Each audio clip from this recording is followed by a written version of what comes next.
Hello, everyone. Looks like people are arriving. I'm hoping you can hear me okay. We did some tests before and all things were green. So if you can't hear me, just send me a message, or I suppose you can take your microphone off and speak yourself. Um, I'll wait another couple of seconds here and see if there's any people lingering out in the waiting room, but I think we're just about ready to go. So hello, my name is Jesse Robitaille, and I'm a full-time multimedia journalist with Trajan Publishing Corporation. We publish biweekly trade publications, Canadian Stamp News, as well as Canadian Coin News. And together they're the premier philatelic and numismatic publications in Canada. Before I get into some of my roles and responsibilities, I just want to say thanks to the StampX organizers for having us these past couple of days. It's been a great virtual show and a great opportunity to see some old friends and meet some new faces. And it's been, as I was talking with Isabel before we opened the room, it's been a great opportunity to connect and network with people of all stripes. So thanks to the StampX organizers, it's been a great couple of days. So we'll just get into what I do with Canadian Stamp News. And my role is kind of far-reaching. We're a very small team. We have 5 people in-house, and I'm kind of responsible for the in-house editorial stuff, all of the company's online presence. That includes its news and show websites, its social media, and its weekly e-newsletters. I proofread and edit all of our other columnist articles, and I manage our annual show planner and style guide and social media guide. So my job includes a bit of marketing and event planning, but it mostly centers on journalism and editorial. My main role every day is to try and keep a finger on the pulse of the hobby, whether it's coin or stamp collecting, by reporting on the trade shows and the conventions like Virtual StampX, the auctions, and most importantly, it's the colorful characters that make it all happen. And as everyone here knows, the hobby's filled with colorful characters.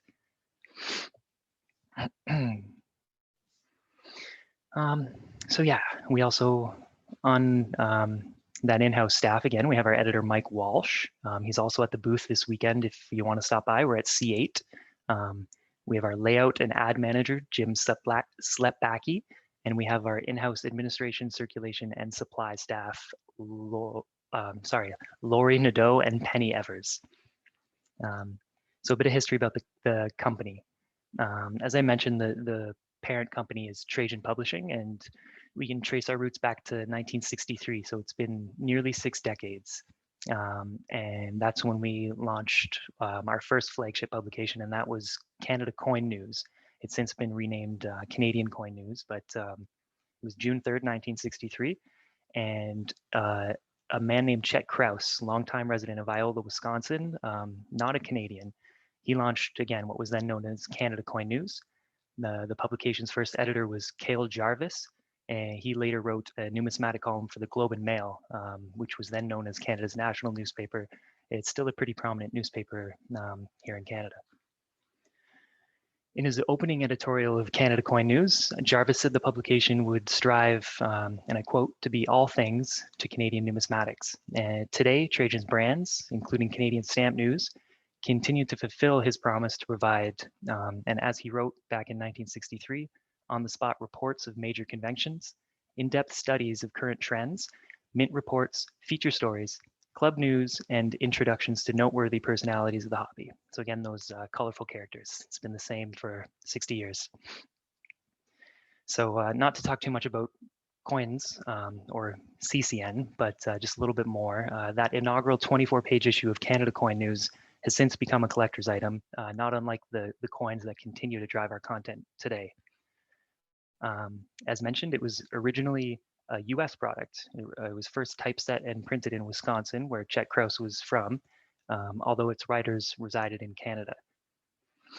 Krause realized pretty quickly that in order for the publication to thrive, it needed to operate in its true domain, which was Canada. Although he stayed involved for many years, Krause eventually sold the magazine to Jarvis. And by the time of the 6th issue, and that was August 1963, typesetting in office spaces were moved to Toronto. And at that time in the 60s, it was only a city of about 675,000 people, so about half the size of Montreal, which was our major center at that time. Since then, both of our publications, which CCN launched in 1976, a decade later, they've changed hands several times before landing with the present owner, Trajan Publishing, in 1989. So now I'll give a bit of background on CSN. So as mentioned, we launched Canadian Stamp News in 1976.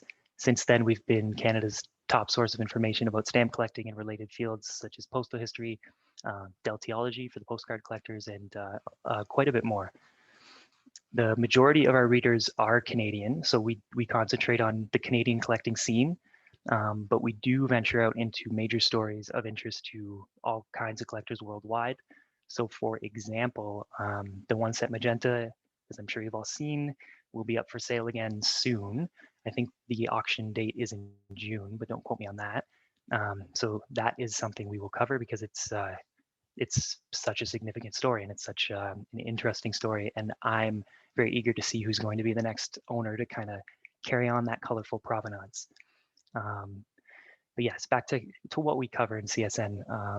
The editorial pages include info on new and old issues, a ton of commentary, some investment tips, reviews of major sales, shows, exhibitions, and discoveries, new varieties, new errors, things like that. So early on, when it was just Canada Coin News, the editors did include some stories on stamp collecting and antiquing of all things. And by 1966, the original publication grew to be called the Coin, Stamp, and Antique News, and we had separate editors for each collecting area. So we had a coin editor, we had a stamp editor, and we had an antique editor.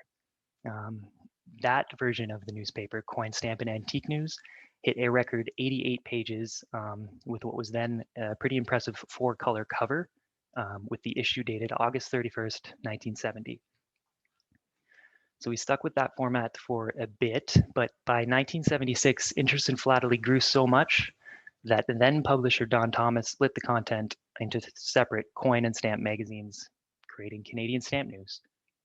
Since then, we've worked to be a strong advocate for stamp collectors and a vital source of information for both collectors and dealers.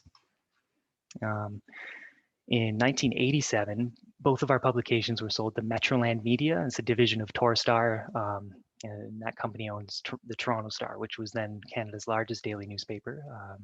Not sure if any of you are familiar, but Metroland stewardship of Canadian Stamp News and Canadian Coin News was the shortest of all 5 publishers, including the current owner Trajan, which has now, well, it's been about more than 30 years. So on September 29th, 1989, a group of 3 community newspaper publishers, Paul Fiocca, Anderson Charters, and Paul Winkler, purchased the company under the banner of the newly formed Trajan Publishing Corporation. Fiocca was the publisher in 1989, but upon his death in 2007, his shares were acquired by the existing 2 partners.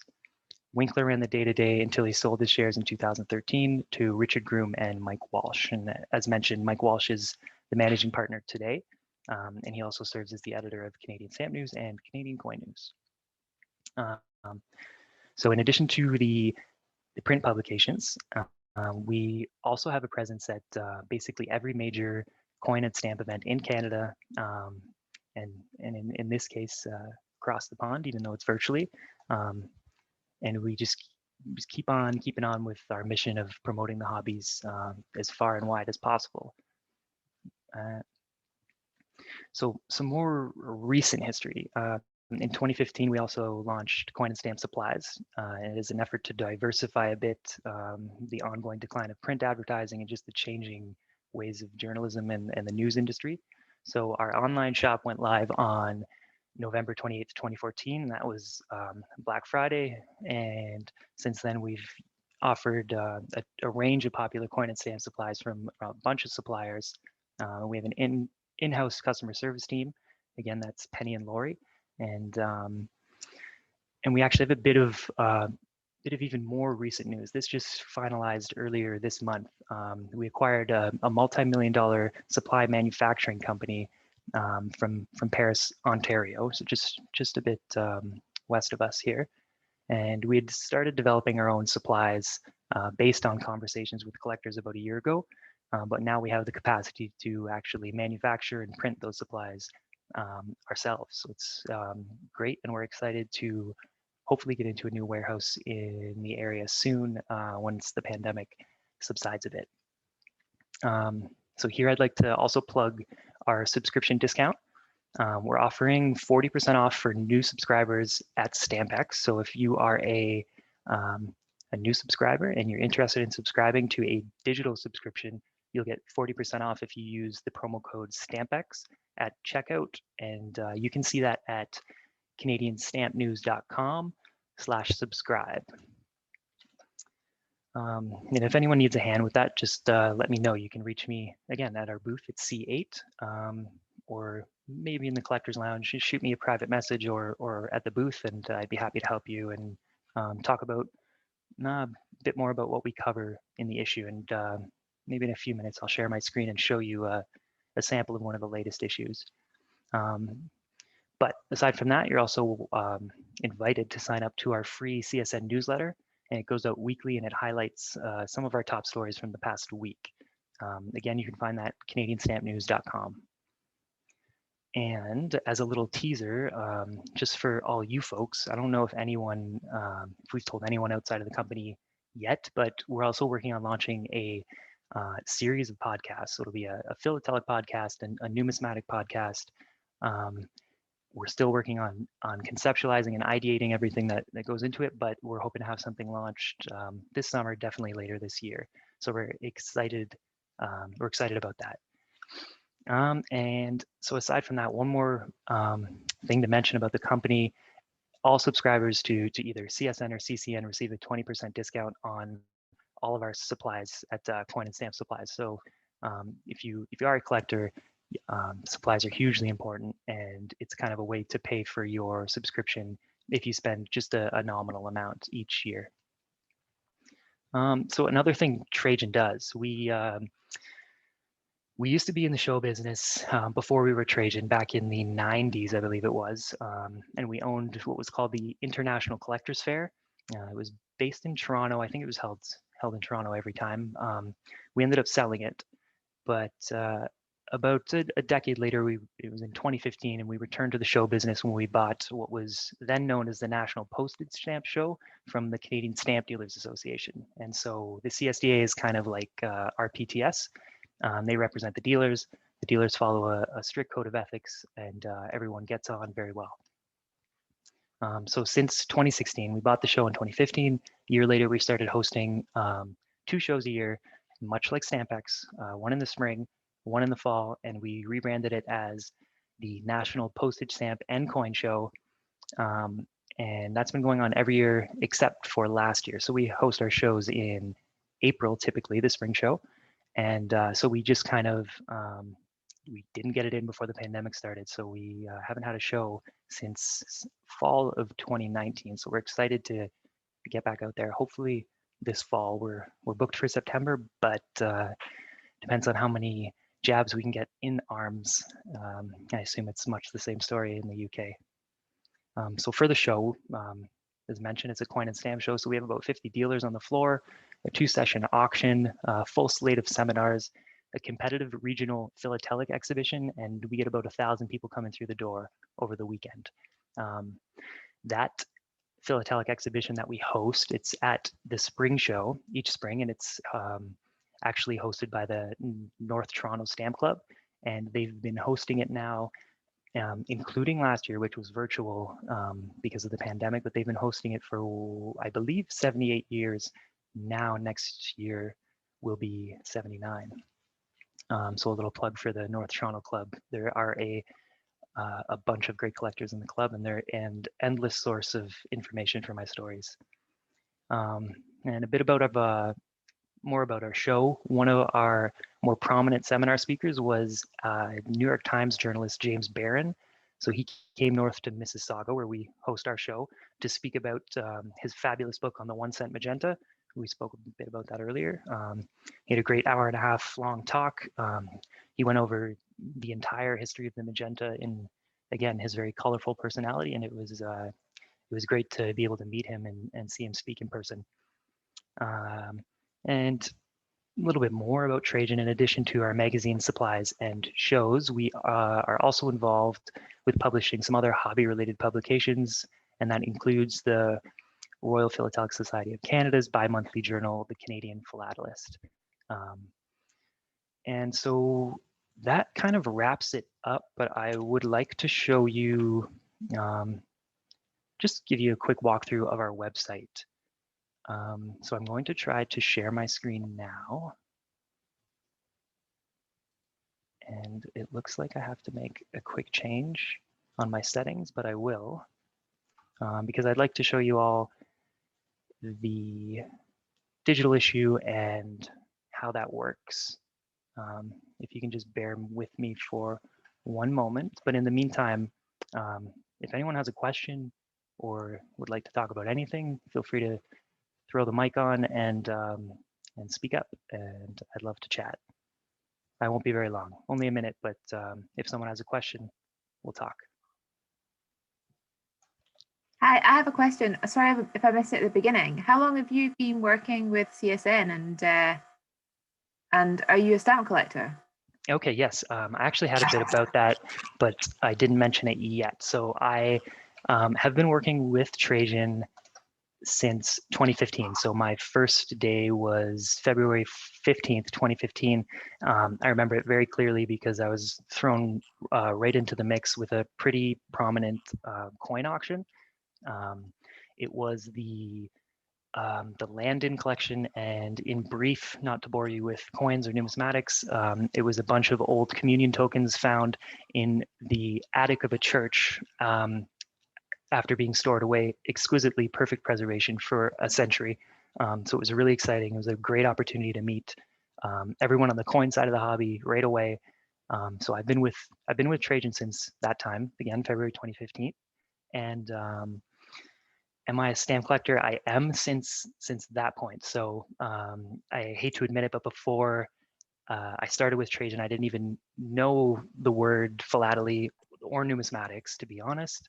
And it was a real eye-opener getting this job and then meeting all these people and making new friends and just learning so much about not just the hobby, but Canadian history and just history in general. That's really the draw for me. I love the history. It pulls me in. It really inspires me to write. So that's the draw for me in my collecting. I've since started to collect since I got the job. I'm so busy, I don't get to devote a lot of time to the collection, but the things I like on the stamp side or the philatelic side, it's actually more postal history. I have a little collection of maybe 100 covers, 20th century, 19th century covers, and most of them are focused on places I've lived, cities I've lived, obviously, but I also like collecting political pieces. So I have like anything tied to a politician or a political event that really interests me. And so I'm just going to pull something out here. I've got a, I don't even remember who I bought it from. It might have been one of the dealers here, but I have this cover with contents. And so contents for me is such a big, sorry, I guess I should show you. Contents for me are such a big pull because it's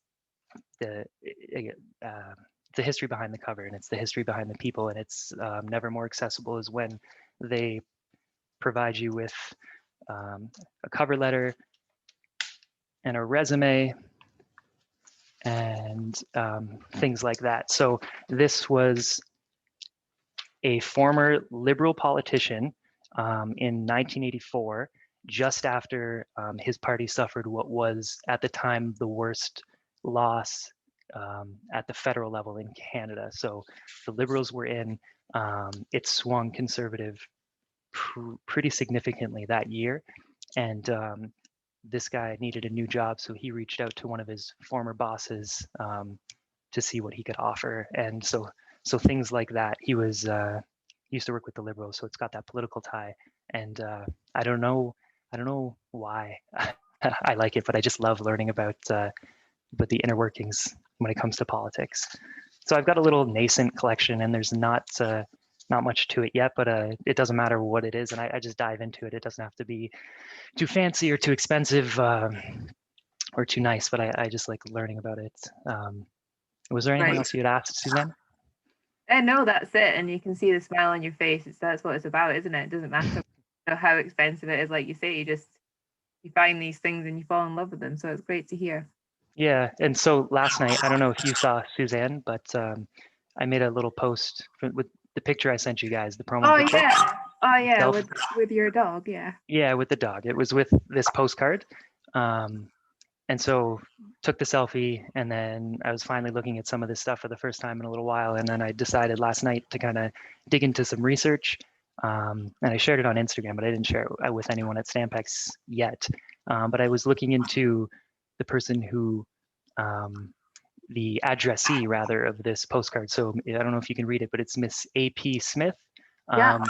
And I did some research last night, and I found her sister at 82 Berners Street in, I might be mispronouncing this, Lozells or Lozels. It's in Birmingham. It's a neighborhood in West Birmingham, England. And so I tracked down her siblings that lived at the house, and one of her siblings, her brother, died in the Battle of the Somme at age 20. No relation to the postcard at all. I don't know the guy who wrote it. His name's Sid. He just wrote her saying, "Hope you're all quite well. Kindest regards to all." So there's not, I don't have the whole story yet, but there's stuff out there, and I know you'll all agree, but there's just so much information you'd be surprised at what you find sometimes. Yeah. But yeah, awesome. you guys all know that. Awesome. Okay, I think I have my screen ready to rock here. Do you see it? Can you guys see? Yeah. Okay, Yeah. great. Okay, so this is our website. This is our homepage, and this is how it looks when you arrive. It doesn't matter whether you're a subscriber or not. All of this content that you can see here is freely available. So we post at least a story a day. Here's our Stampex story, just kind of promoting us on the booth and the other Canadians in the crowd. I know Chris Green's here too, and Capex 22, the world's first one frame world stamp championship that's coming to Toronto in June 2022. They're also on the Bourse. I'm not exactly sure where their booth is, but they're out there too, along with Chris. But anyways, this is the story that we ran just kind of online. And again, all this stuff is free. And then the subscription, your digital subscription would look like this. Sorry, it would look like this. So here are all the issues, and I'll try and find one with some UK relevance. So here's one on the Museum of Philately. We kind of took the press release and added to it. And so here's the digital issue. You can download it as a PDF, and it's readable using that, or preview on Mac, however you want to do it. But we also have a flip reader on the website here. So it loads through, and you can flip through with sounds, if you can hear that, as if you're flipping through a newspaper. This version, the download and print, I prefer it, but some people prefer it the other way. And you can go through the entire issue here.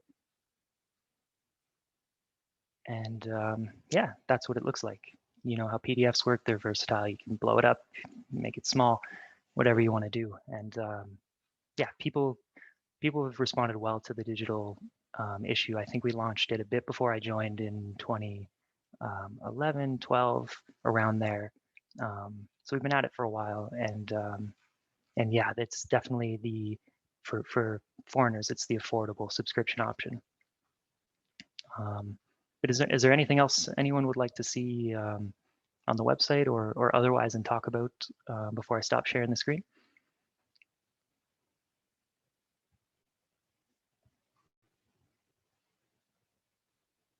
Okay, well, I think that's a wrap then, everybody. I appreciate the time to speak and to promote Canadian Stamp News. And once again, thanks to Suzanne and the rest of the Stampex team, because it's been a great couple of days, and I think everyone's having a good time. It's almost like a real show, and I know that's the goal.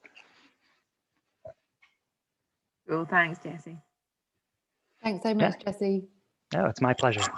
And I appreciate everyone else stopping by too.